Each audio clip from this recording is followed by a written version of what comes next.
Hello.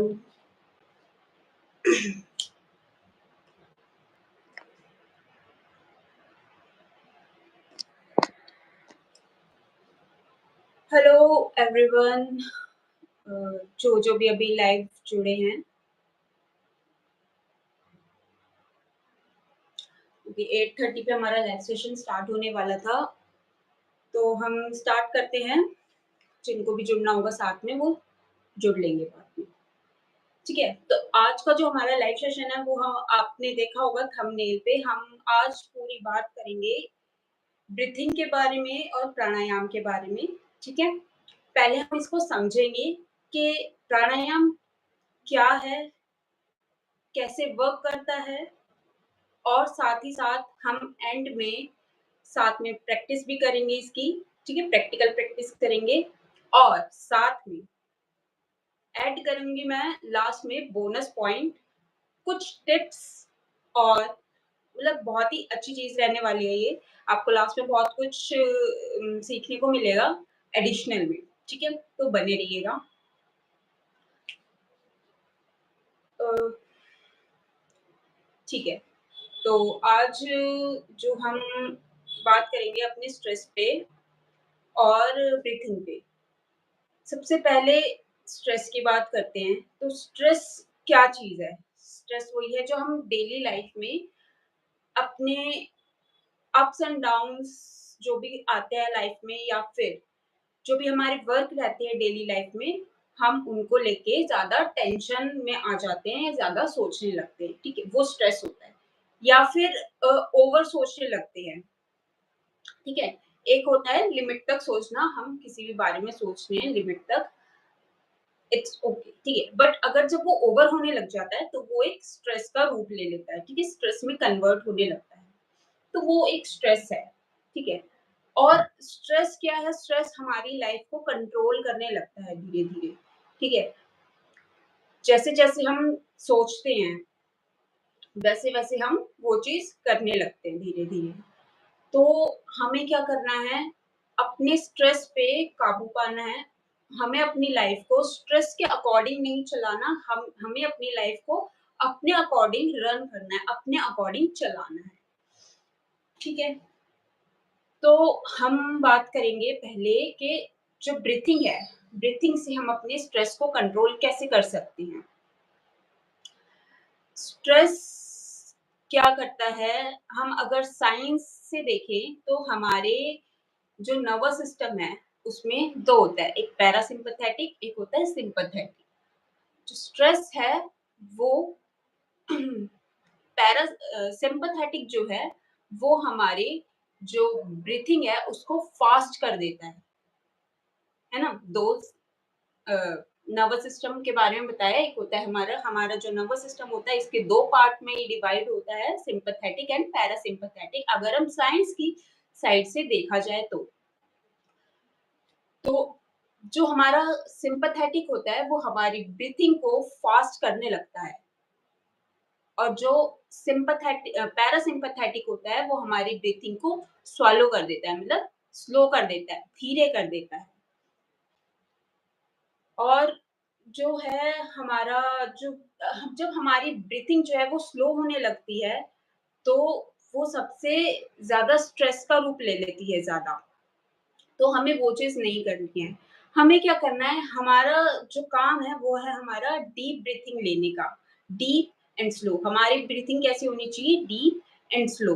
तो वो काम क्या करता है? पैरासिम्पैथेटिक, जैसे मैंने बताया था, है ना? पैरासिम्पैथेटिक जो है वो हमारी ब्रीथिंग को स्लो कर देता है। जो हमारा रियल सिस्टम कहलाता है वो यही कहलाता है कि हमारी जो ब्रीथिंग होनी चाहिए वो पैरासिम्पैथेटिक में होनी चाहिए, ना कि सिम्पैथेटिक में। अगर हमारी जब ब्रीथिंग ज़्यादा होने लगती है तब क्या कहते हैं कि हाई बीपी हो गया, है ना? हाई बीपी होना ही पैरास जब हमारा नर्वस सिस्टम जो है वो तेज़ होता है, या फिर जब हमारी ब्रीथिंग जो है वो सिम्पैथेटिक में जाती है, तभी हमारा तभी हमारा जो है सिम्पैथेटिक नर्वस सिस्टम एक्टिव हो जाता है। ठीक है? जो कि गलत है। हमारा हमेशा पैरासिम्पैथेटिक में रहना चाहिए, जो कि एक डीप है। डीप एंड स्लो ब्रीथिंग होनी चाहिए। उससे क्या होता है, हमारा जो माइंड है वो काम रहता है, ठीक है? हम रिलैक्स्ड फील करते हैं, हमारा माइंड जो है वो ज़्यादा एक्टिव रहता है। ओके, ब्रीथिंग के जो बिहाइंड साइंस है, हम उसके बारे में थोड़ी बातचीत कर लेते हैं। सबसे पहला पॉइंट मैं बताऊँगी, ऑक्सीजन प्लस कार्बन डाइऑक्साइड। जब हमारी ब्रीथिंग जो होती है, वो स्लो होती है, तो हम ऑक्सीजन जो है वो कम कंज़्यूम करते हैं और कार्बन डाइऑक्साइड जो है वो ज़्यादा रिलीज़ करते हैं। ठीक है? बेसिकली देखा जाता है कि जब हम ऑक्सीजन को कम कंज़्यूम करते हैं और जो कार्बन डाइऑक्साइड है उसको ज़्यादा रिलीज़ करते हैं, तो वो हमारे मूड पे कंट्रोल कर लेता है ना? जब ऐसे कहते हैं ना कि मूड स्विंग्स हो रहे हैं, ज़्यादातर लड़कियों के ज़्यादा मूड स्विंग्स होते हैं, बट ऐसा रियल है, तब हमारा सिम्पैथेटिक नर्वस सिस्टम एक्टिवेट होता है उस टाइम पे बहुत ज़्यादा, है ना?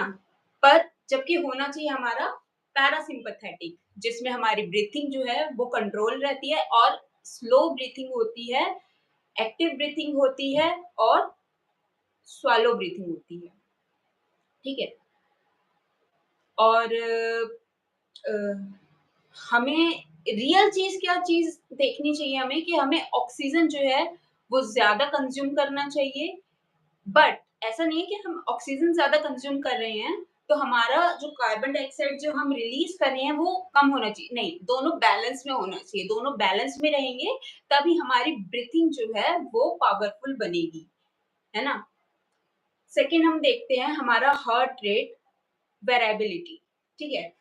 तो हार्ट रेट वेरिएबिलिटी क्या होता है, जब हम ब्रीथिंग जब हम ब्रीथ करते हैं, उसके ही हिसाब से हमारा अ, जो हमारा ब्रीथिंग रेट होता है, वो इंक्रीज़, डिक्रीज़ इसी के ऊपर होता है, हमारी ब्रीथ के ऊपर। जैसे-जैसे हम ब्रीथ लेते हैं, वैसे-वैसे हमारा ब्रीथिंग लेवल जो है, जो हमारा हार्ट रेट है, वो ऊपर-नीचे जैसे वो नहीं होता ग्राफ, उस चीज़ में। कभी हॉस्पिटल हम जाते हैं तो या फिर टीवी सीरियल्स में भी हमने देखा होगा, एक मशीन लगी होती है साइड में वेंटिलेटर के, जिसमें हमारा हार्ट रेट जो है वो एक ग्राफ के ज़रिए दिखाता है ना? वो हमारे ब्रीथिंग पे ही होता है।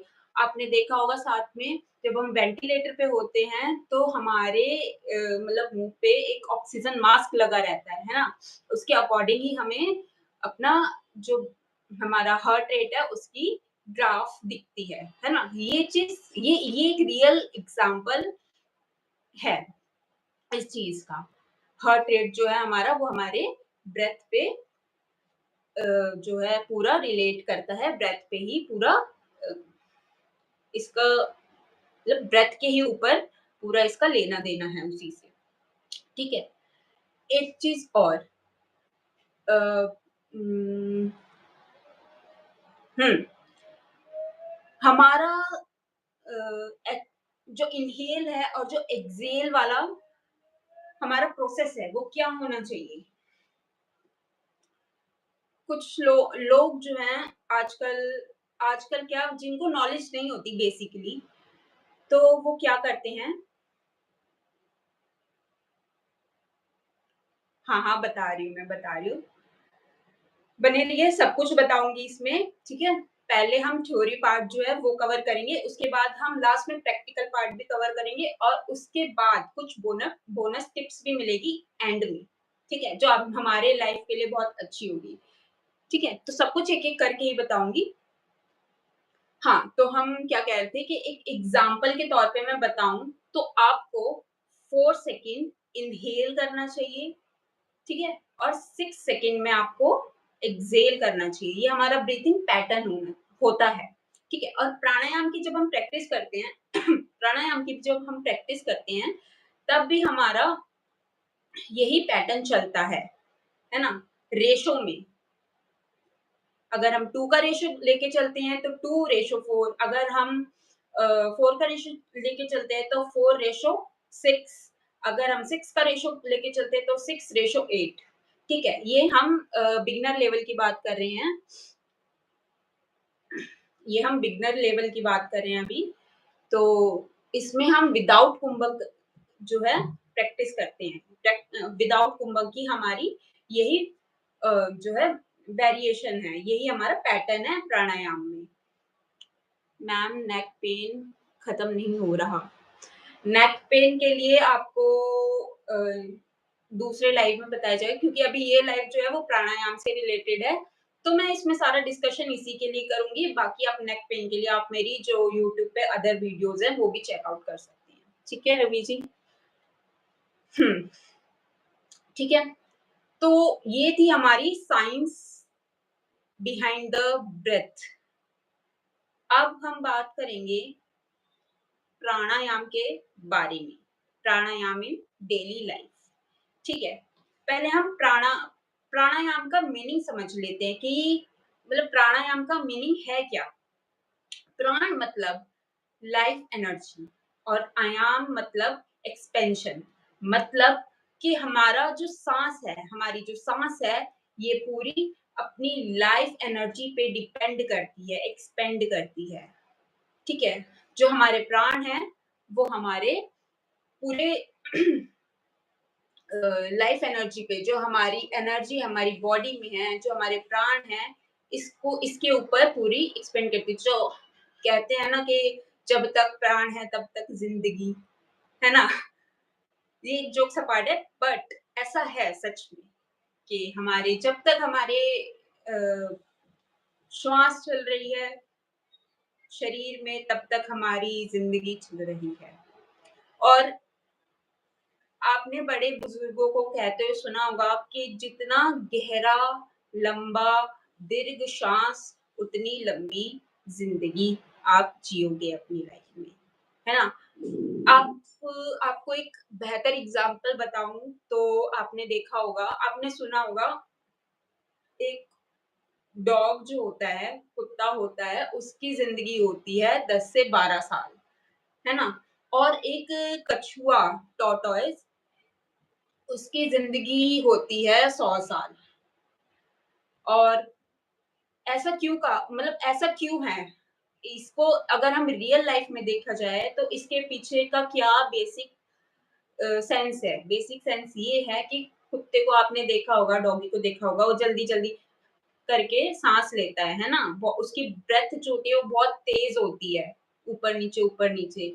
लेकिन जो एक कछुआ होता है, एक टॉर्टॉइस होता है, वो उसकी श्वास बहुत स्लो, डीप होती है, इसलिए वो ज़्यादा टाइम तक जीता है। ऐसा नहीं है कि वो प्राणायाम कर रहा है, लेकिन उसका ब्रीथिंग पैटर्न, ब्रेथ पैटर्न अच्छा है, मतलब जैसा होना चाहिए वैसा है, जो सही है, सही मायने में है, वही होना चाहिए, है ना? तो श्वास सही लेना भी आपकी ज़िंदगी बेहतर बना सकता है। ठीक है जी। तो अब हम बात करते हैं एशिएंट योगीज़, है ना? जो हमारे पुराने योगीज़ हैं, बड़े जो योगीज़ हैं एशियन पुराने ज़माने के, वो क्या कहते हैं कि जो श्वास है हमारा, है ना? जो श्वास है, जो हमारा ब्रेथ है, वो एक ब्रिज की तरह है, एक पुल की तरह है, किन्हीं 2 चीज़ों के बीच में। वो 2 चीज़ें कौन-सी है?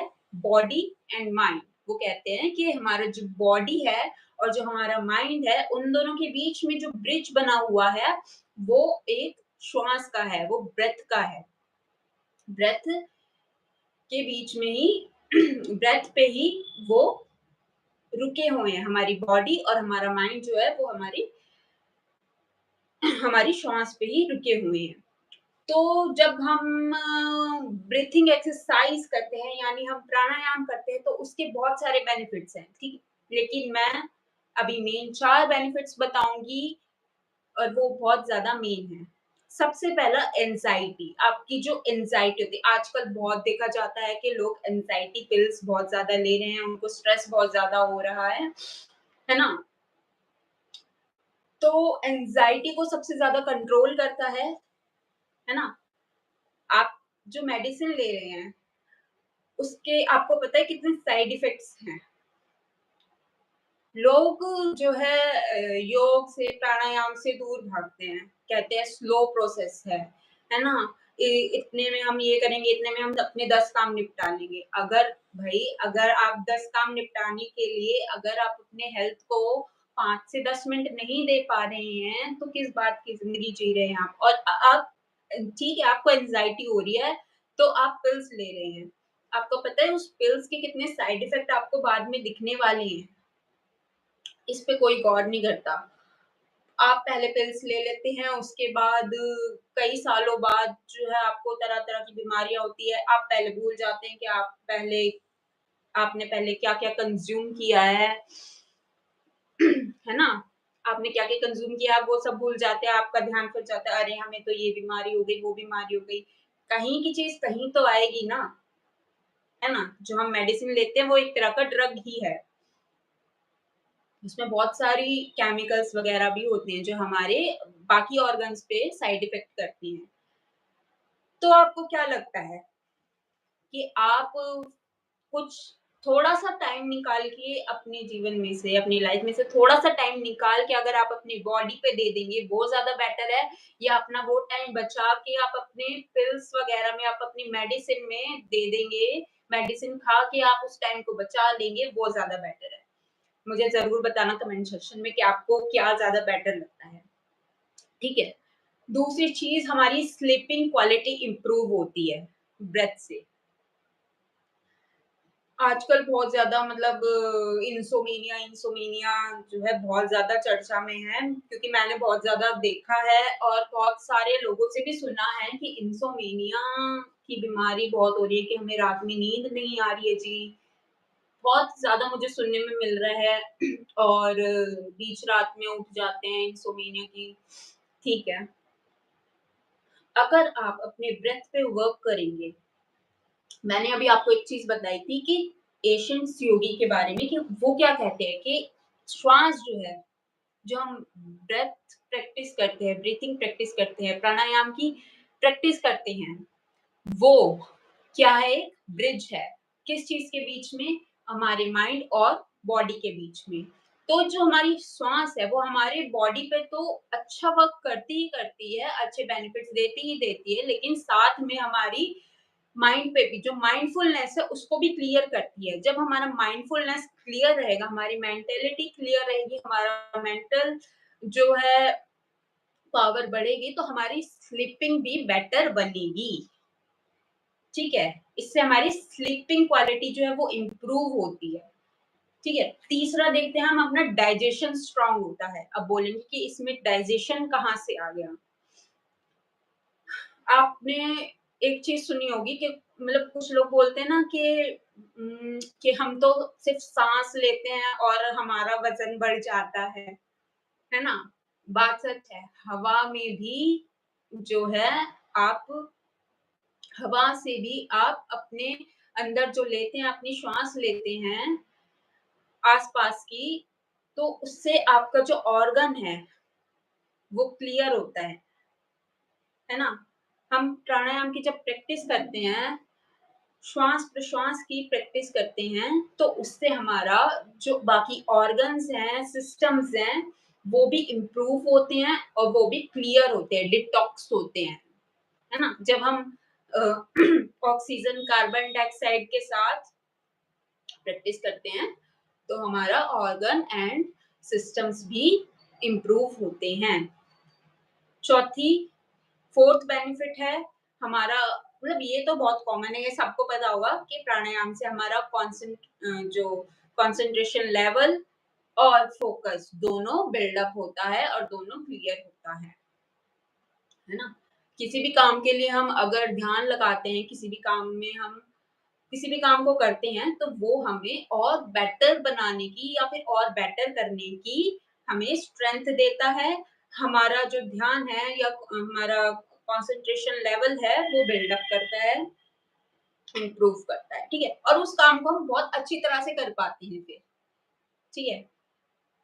तो सबसे बेस्ट चीज़ है कि जो भी लोग वर्किंग है, कॉर्पोरेट में, हॉस्पिटल्स में या स्कूल के भी स्टूडेंट्स जो भी हैं, कॉलेज स्टूडेंट्स हैं, जो भी हैं, उन सब के लिए बेटर टिप ये है कि अगर आप 5 मिनट प्राणायाम करोगे, देखो प्राणायाम देखो जिन लोगों ने भी मेरी पिछली लाइव सेशन अटेंड करा होगा, उसमें ज़रूर मैंने ये चीज़ बताई होगी, पता नहीं आपको याद है या नहीं, पर मैं आपको एक बार फिर से रिमाइंड करवा देती हूँ। मैंने कहा था, जो हमने मिथ एंड फैक्ट के बारे में बात करी थी, उसमें मैंने ये बोला था कि हमने एक मिथ पढ़ा था कि योग करने का सिर्फ़ एक ही समय है, वो है सुबह। है ना? ये बात हमने पढ़ी थी ना, लेकिन मैंने इसके बारे में एक क्लैरिटी दी थी, फैक्ट बताया था कि योग करने का कोई भी पर्टिकुलर टाइम नहीं है। योग हम कभी भी कर सकते हैं, है ना? आफ्टर लंच अपने अ, ऑफ़िस में या फिर अपने घर में, सुबह कर सकते हैं, शाम को कर सकते हैं, सोने से पहले कर सकते हैं, एक्स, वाई, ज़ेड। इसके पीछे कोई भी एक फिक्स टाइम नहीं है कि आप सिर्फ़ इसी टाइम पे कर सकती हैं, है ना? तो मेरे कहने का यही मतलब है कि आप कहीं वर्किंग है या स्टूडेंट है, आप कोई भी काम कर रहे हैं, आज सिर्फ़ अपने लिए 5 मिनट अगर निकालेंगे अपनी डेली लाइफ़ में, तो आप एक बेटर माइंडफुलनेस ग्रैब कर पाएँगे और साथ ही साथ में जो भी आपका कॉलेज का स्ट्रेस है, स्कूल का स्ट्रेस है या फिर आप कॉर्पोरेट वर्कर हैं या कहीं भी वर्कर हैं, तो आप वो अपना स्ट्रेस वहीं पे छोड़ के आ जाएँगे, मतलब घर तक नहीं लाएँगे आप, है ना? उस चीज़ को आप घर तक नहीं लाएँगे, घर पे आके नहीं सोचेंगे, वो चीज़ आप वहीं पे काम अपना छोड़ आएँगे, बाकी अगले दिन देखा जाएगा, है ना? आपकी मेंटल जो लेवल है वो क्लियर रहेगा। ओके, तो नेक्स्ट देखेंगे हम type of stress and suitable breathing. कितने टाइप के स्ट्रेस हैं और उनके लिए हम सूटेबल ब्रीथिंग प्रैक्टिस देखेंगे कि किस चीज़ में हमें क्या करना चाहिए, ठीक है? सबसे पहले हम देखेंगे वर्क स्ट्रेस, ठीक है? या मेंटल ओवरलोड, जो हमारे काम का स्ट्रेस हो जाता है या फिर हमारे वर्क में हमें ओवरवर्क मिल जाता है, ठीक है? हो जाता है, कभी-कभी बर्डन हो जाता है, ज़्यादा काम का लोड आ जाता है तो वो हम अपने जो है दिमाग में ले लेते हैं, है ना? ज़्यादा लोड ले लेते हैं, तो लोड लेने से तो कुछ होगा नहीं। तो इसके लिए सिंपल सी एक टेक्निक है, इसमें आपको दीर्घ अ, जो है आपको दीर्घ प्राणायाम की प्रैक्टिस करनी चाहिए, ठीक है? दीर्घ प्राणायाम मतलब 3 पार्ट पार्ट में आप इसको डिवाइड करेंगे, पेट से, चेस्ट से एंड कॉलर बोन से, ठीक है? 3 बार हमें इसमें 3 चीज़ों में हमें अपने अपर बॉडी पार्ट को डिवाइड करना होता है और हमें इसमें simple breath inhale and exhale का प्रोसेस करना होता है, ठीक है? और जो है सबसे बड़ी बात ये है कि इससे हमारा ऑक्सीजन लेवल जो है वो इंक्रीज़ होता है हमारी बॉडी में, ठीक है? जो बहुत अपर लेवल का बेनिफिट है ये, है ना? और इससे हमारी जो मेंटल क्लैरिटी है वो बढ़ती है और माइंडफुलनेस बढ़ता है और हमारा स्ट्रेस लेवल जो है वो कम होता है, हमारे माइंड में जो हम इतना लोड लेके बैठे होते हैं ना, वो कम हो जाता है धीरे-धीरे। और ठीक है। दूसरी चीज़ देखते हैं, अगर हमें इरिटेशन ज़्यादा होती है या हमें एंगर इश्यूज़ ज़्यादा होते हैं, है ना? बहुत लोगों को मैंने देखा है कि वो बोलते हैं, "भई हमें तो बहुत ज़्यादा एंगर इश्यूज़ हैं, मुझे बहुत जल्दी गुस्सा आ जाता है।" देखिए, गुस्सा तो गुस्सा जो है ना, वो एक इमोशन है। मुझे ऐसा लगता है कि गुस्सा एक इमोशन है और वो सबके अंदर होता है। ऐसा भगवान ने तो किसी को बना के नहीं भेजा कि इस इंसान को मैं बना रहा हूँ, इसमें भर-भर के गुस्सा डालूँगा। ऐसा कुछ नहीं होता है। हर तरह की इमोशन हर किसी के अंदर है। बस कोई ज़्यादा दिखाता है, कोई कम दिखाता है, ठीक है? सिर्फ़ ये बात होती है। तो जो जिन लोगों को ज़्यादा इरिटेशन होती है चीज़ों से या फिर एंगर इश्यूज़ ज़्यादा होते हैं, तो उनके लिए सबसे बेस्ट है शीतली एंड शीतकारी प्राणायाम। ये आपको कूलिंग इफ़ेक्ट देता है अपनी बॉडी में, आपकी इनर बॉडी में भी, आपकी आउटर बॉडी में भी कूलिंग इफ़ेक्ट देता है, हीट को रिड्यूस करता है, गुस्सा कम करता है, आपका जो माइंड है उसको काम बनाता है और प्रॉपर काम बॉडी एंड माइंडफुलनेस देता है और जो है प्रॉपर काम देता है ये आपकी बॉडी को। हम इसको सर्दियों में नहीं कर सकते हैं, इसको सिर्फ़ हम गर्मियों में कर सकते हैं, ठीक है? गर्मियों में कर सकते हैं या ज़्यादा गर्मी बढ़ जाने पे, ज़्यादा टेम्परेचर बढ़ जाने पे, तभी हमें करा जाता है। इसको हम लो बीपी वालों को नहीं करवाते हैं, हाई बीपी वालों को करवाते हैं हमेशा ताकि उनकी बॉडी कूल हो जाए या काम हो जाए, ठीक है? थर्ड है एंग्ज़ायटी एंड फास्ट थॉट्स जिसका जिसको बहुत ज़्यादा एंग्ज़ायटी होती है। एंग्ज़ायटी तो आप सबको पता होगा कि एंग्ज़ायटी क्या होती है? घबराहट होना, जल्दी किसी भी चीज़ को लेके डर जाना या घबरा जाना, है ना? तो और जो है फास्ट थॉट्स जल्दी-जल्दी हमारे दिमाग में मतलब एक के बाद एक जो थॉट्स आते हैं।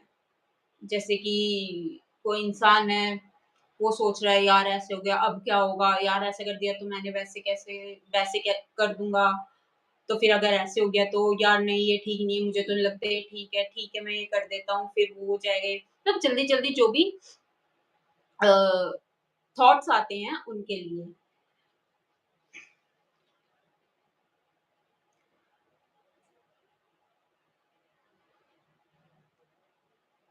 टीटीसी कोर्स आप मेरे को सिर्फ 15 टू 20 मिनट्स में ये सेशन कंप्लीट करने दीजिए। उसके बाद मैं आपको 10 मिनट्स प्रॉपर दूँगी, आपके जो भी क्वेश्चन होंगे उनके आंसर करने के लिए, ठीक है?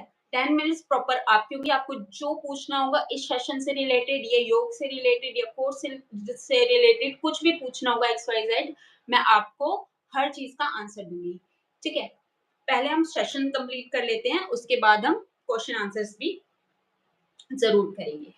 ठीक है? तो उनके लिए हम क्या करेंगे अनुलोम-विलोम एंग्ज़ायटी एंड फास्ट थॉट्स जिन लोगों को आते हैं, उनके लिए बेस्ट ब्रीथिंग प्रैक्टिस होगी हमारी अनुलोम-विलोम या नाड़ी शोधन भी हम इसे कहते हैं। इसका दूसरा नाम है नाड़ी शोधन। अनुलोम-विलोम क्या होता है कि मतलब वो हम बिना कुंभक के करते हैं और नाड़ी शोधन में जो है वो हम कुंभक लगा देते हैं, वो थोड़ा एडवांस लेवल में आ जाता है, ये इंटरमीडिएट लेवल में आ जाता है। ठीक है? फोर्थ है हमारा मेंटल फटीग या फिर बोर्डम। मेंटल फटीग मतलब जो दिमाग से जल्दी थक जाते हैं लोग, है ना? कम काम करते हैं या फिर कोई काम नहीं करते लेकिन उनका ब्रेन जो है वो बहुत स्लो वर्क करता है या जल्दी थक जाता है, थोड़े-सा काम करने पे ही थक जाता है या थोड़ा बहुत सोचने में ही, थोड़ा-सा ही ब्रेनस्टॉर्मिंग करने में ही थक जाता है, तो उनके लिए सबसे बेस्ट प्राणायाम जो है वो है भ्रामरी प्राणायाम, है ना? भ्रामरी प्राणायाम क्या करता है? आपके माइंड को रिलैक्स करता है और जो भी आप आपकी मेंटल क्लियरिटी भी देता है और आपके जो जल्दी जो आपका माइंड थक जाता है या फटीग हो जाता है, आप फटीगनेस को भी दूर करता है आपके माइंड से।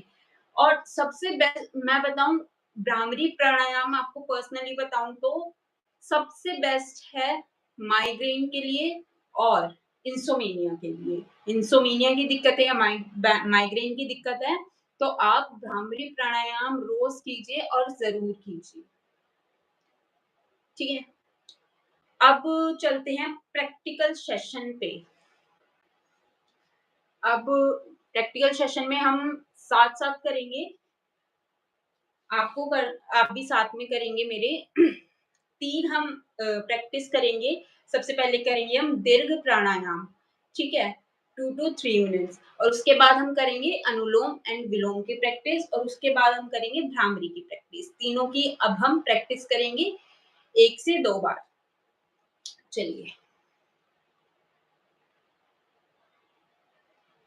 अगर आप प्रैक्टिस करना चाहते हैं, प्रैक्टिस आप साथ में कर सकते हैं, वरना आप देख सकते हैं और समझ सकते हैं कि आपको किस तरह प्रैक्टिस करनी है और फिर आप इसे रोज़ मॉर्निंग, इवनिंग या आपको कभी भी, जभी भी आपको समय मिले, आप अपने पूरे दिन में से 5 मिनट निकाल के ज़रूर प्रैक्टिस करें।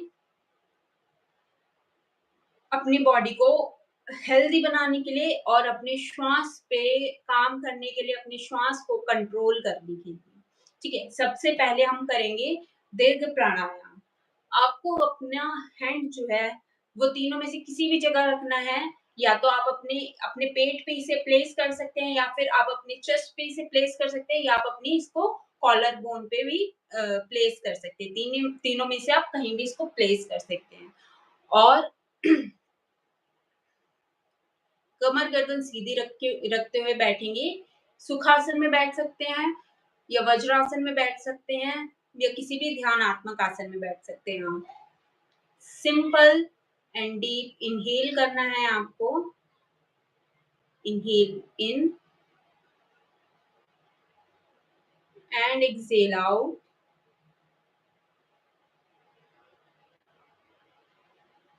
Slowly and deep inhale and slowly exhale out. एक बार हम चेस्ट पे भी हैंड को प्लेस करके प्रैक्टिस कर लेते हैं। Slowly and deep inhale,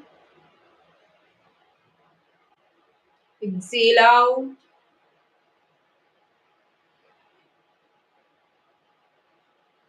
Inhale in, exhale out,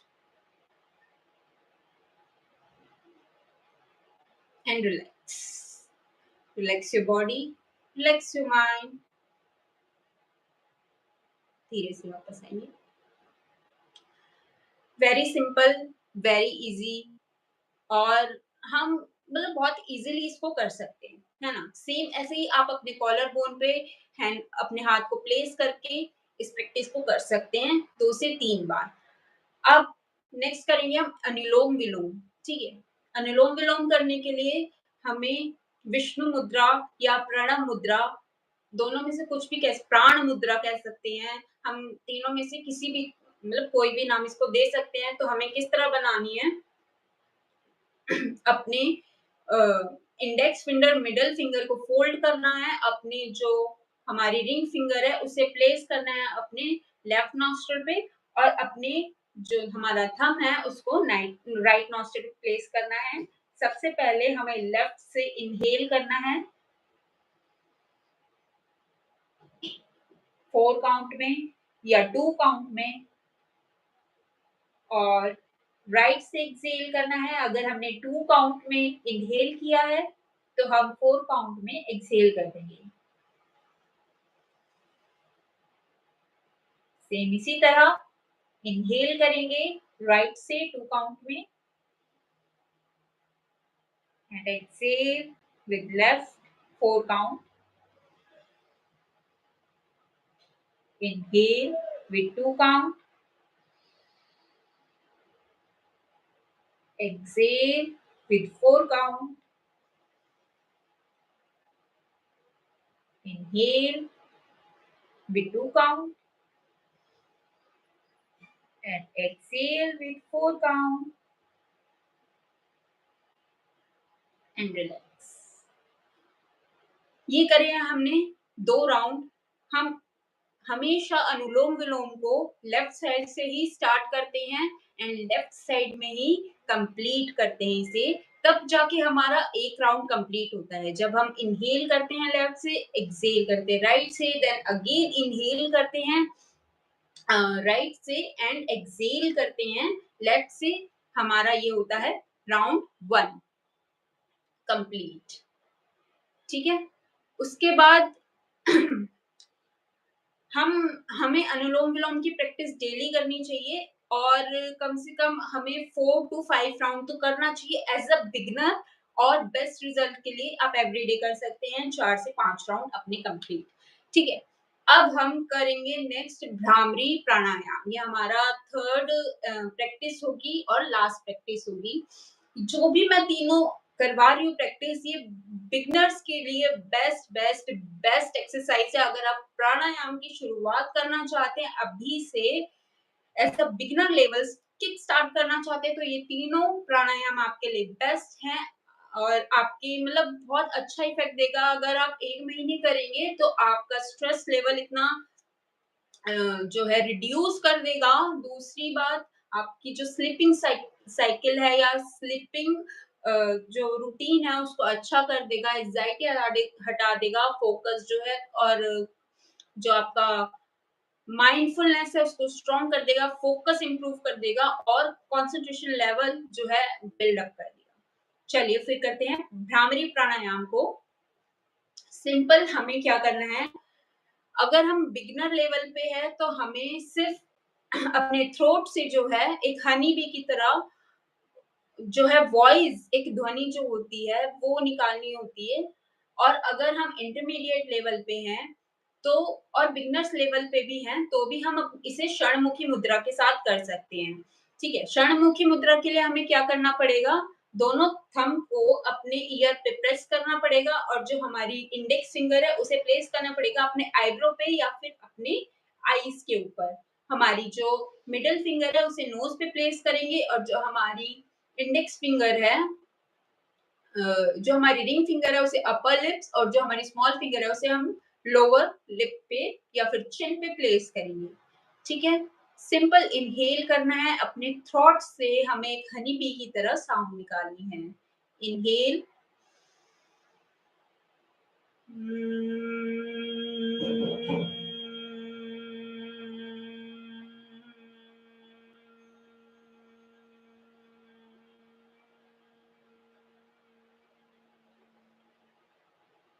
1 more time. Inhale deeply.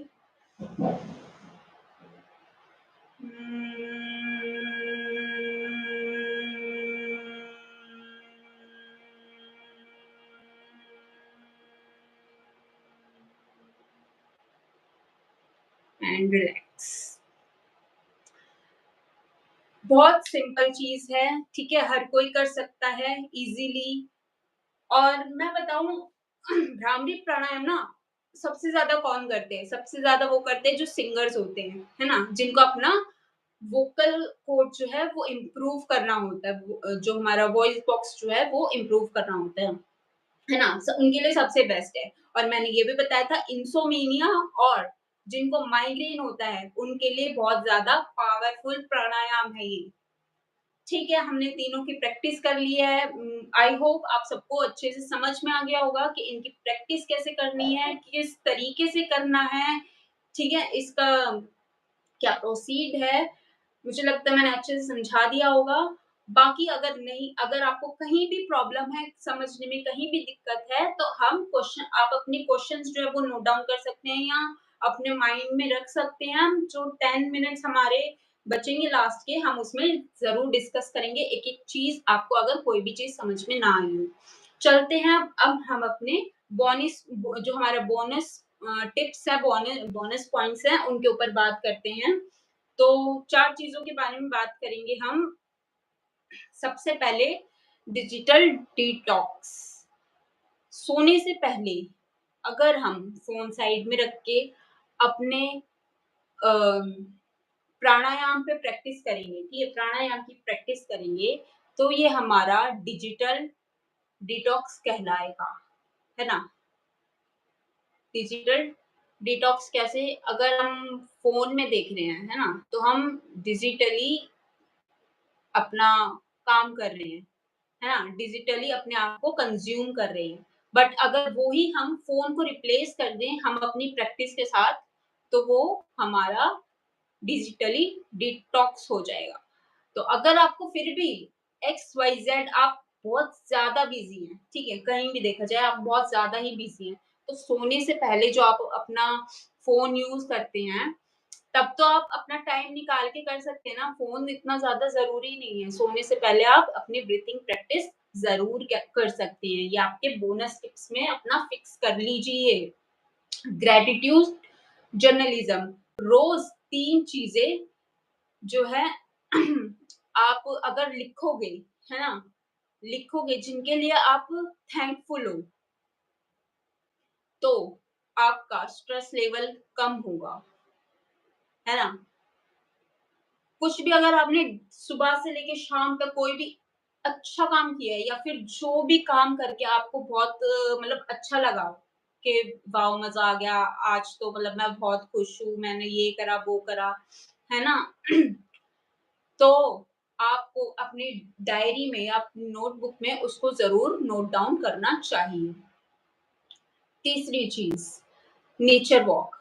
Morning walk करना सबसे ज़्यादा ज़रूरी है। मॉर्निंग नहीं कर सकते, इवनिंग में टाइम है तो इवनिंग वॉक कीजिए। इससे आपकी जो थोड़ी माइंडफुलनेस है या फिर आपके थॉट्स जो हैं वो खुलते हैं। मॉर्निंग वॉक करने से, इवनिंग वॉक करने से या फिर वॉक करने से आपके जो थॉट्स हैं वो खुलते हैं।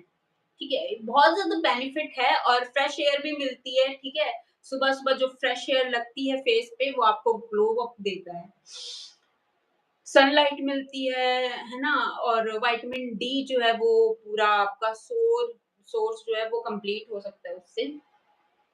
ठीक है, 2 मिनट ब्रीथिंग ब्रेक, है ना? अब मैं बताऊँ कि आप कोई भी वर्क करते हैं, ठीक है? अगर ऑफ़िस में भी हैं, तो ऑफ़िस में भी आप टाइम निकाल के 2 मिनट अपने ब्रेथ पे काम कर सकते हैं। अगर आप स्कूल स्टूडेंट हैं, तो आप अपना जो है लंच टाइम में या फिर कभी भी जब आप फ्री हो, आप वहाँ पे भी अपना ब्रेथ वर्क कर सकते हैं। कॉलेज स्टूडेंट हो, कॉलेज में कोई पढ़ाई नहीं होती, मुझे पता है, ठीक है? तो आप आराम से वहाँ पे अपना प्राणायाम अगर आप करना चाहें, वहाँ कर सकते हैं, घर में करना चाहें, कर सकते हैं।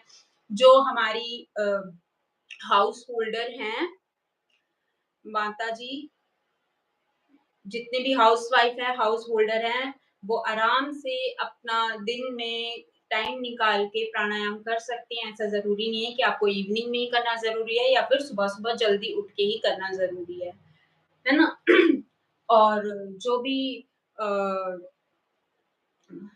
जो भी मेंस हैं, वो भी कर सकते हैं, ऐसा ज़रूरी नहीं है। अच्छा मैंने एक एक जगह मैंने सुना था, ऐसा नाम नहीं लूँगी लेकिन नोन में ही मैंने किसी मतलब उन्होंने मुझसे कुछ पूछा कि मुझे ये डिज़ीज़ है, तो मुझे कुछ सजेस्ट कीजिए कि मुझे क्या करना चाहिए। मैंने उनको पूरा शेड्यूल दे दिया, ठीक है? और उसके बाद उन एक्सरसाइज़ के बाद मैंने कुछ ब्रीथिंग प्रैक्टिस भी ऐड करी, कुछ प्राणायाम भी ऐड करे। तो उन्होंने मुझे बोला कि ब्रीथ प्राणायाम करने की क्या ज़रूरत है? ये तो लड़कियाँ करती है, लड़कों को थोड़ी ना करना होता है।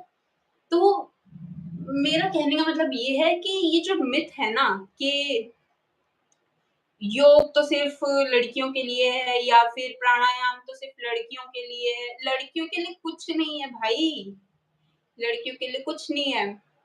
सबके लिए सब कुछ है, भगवान ने सब चीज़ सबके लिए बनाई है, नेचर, सनलाइट, एक्सरसाइज़ कुछ नहीं है ऐसा कि ये लड़की के लिए इम्पोर्टेंट है, ये लड़के के लिए इम्पोर्टेंट है। इम्पोर्टेंट सब कुछ सबके लिए है, सबको सब कुछ करना है और करना चाहिए, है ना? ऐसा ज़रूरी नहीं है कि एंग्ज़ायटी सिर्फ़ लड़कियों को होती है, लड़कों को नहीं होती। भई लड़कों को भी होती है, क्यों नहीं होती? स्ट्रेस उनको भी होता है, ओवरथिंकिंग उनको भी होती है।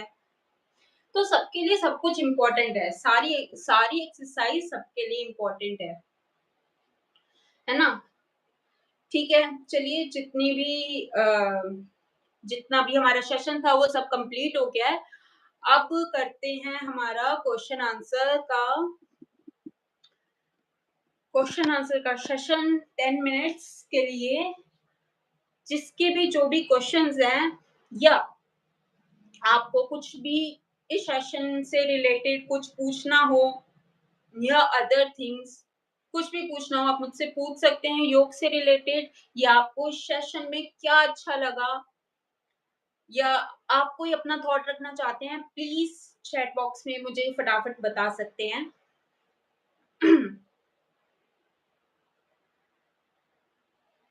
मैम बिज़ी कोई नहीं होता, सब आलसी होते हैं। अच्छा, आलसी होते हैं, तो आलस भी तो छोड़ना चाहिए ना, आलस से थोड़ी घर चलता है, आलस से घर नहीं चलता। मैम जिनके अस्थमा है और वो हाई रहे हैं, उनके लिए कुछ टिप्स। उनके लिए अगर हाई ब्लड प्रेशर है तो उनके लिए भ्रामरी और शीतली प्राणायाम सबसे अच्छी अच्छा प्राणायाम है वो करना चाहिए उन्हें, हाई बीपी वालों को। अस्थमा में आप वो कर सकते हैं, दीर्घ दीर्घ प्रैक्टिस कर सकते हैं, दीर्घ प्राणायाम की। जो हमने जो मैंने सबसे स्टार्टिंग में बताई थी स्टमक पे या फिर चेस्ट पे या फिर कॉलर बोन पे हैंड प्लेस करके डीप इनहेल और एक्सहेल करना है। अस्थमा वालों को करवा सकते हैं आराम से और हाई बीपी वालों को शीतली और शीतकारी प्राणायाम आप आराम से करा सकते हैं।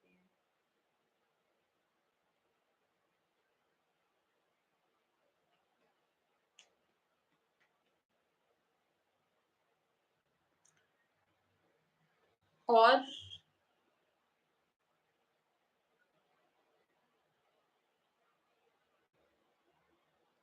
और किसी को क्या पूछना है बताइए मुझे?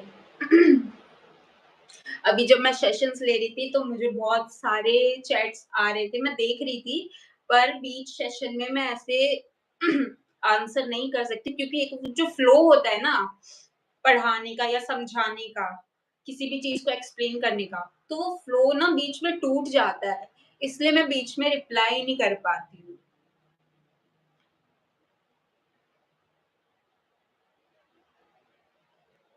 मेरी एक दोस्त है जो इवनिंग वॉक पे जाती है तो बट वो मोमोज़ खा के आ जाती है।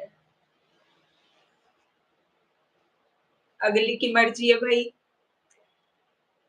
इवनिंग वॉक पे जाती है, मोमोज़ खा के आ जाती है।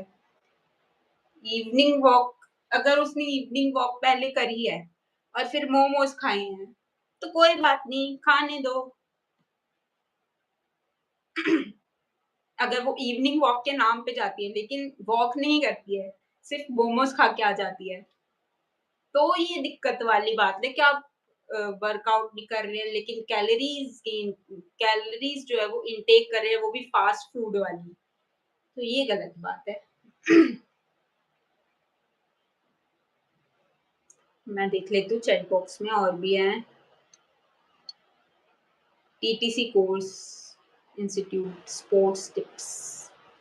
हाँ, टीटीसी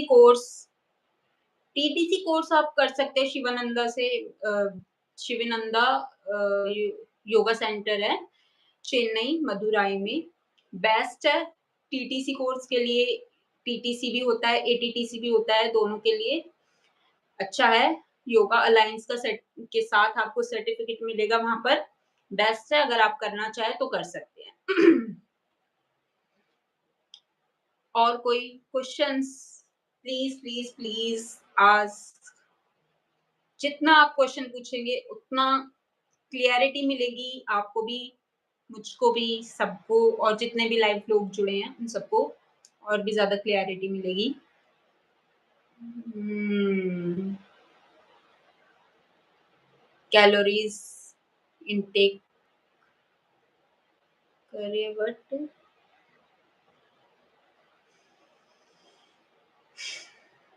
अच्छा, जो ना समझे उसे मत समझाओ।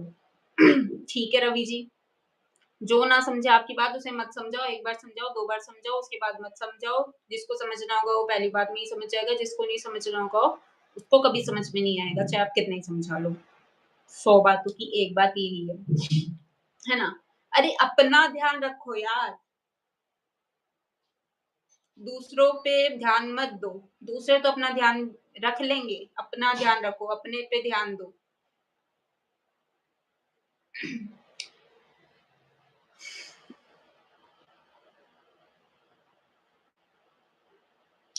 कैंडी क्रश अब बता दो, क्या बता दो? क्या पूछिए क्या बता दें? जो पूछेंगे बता देंगे।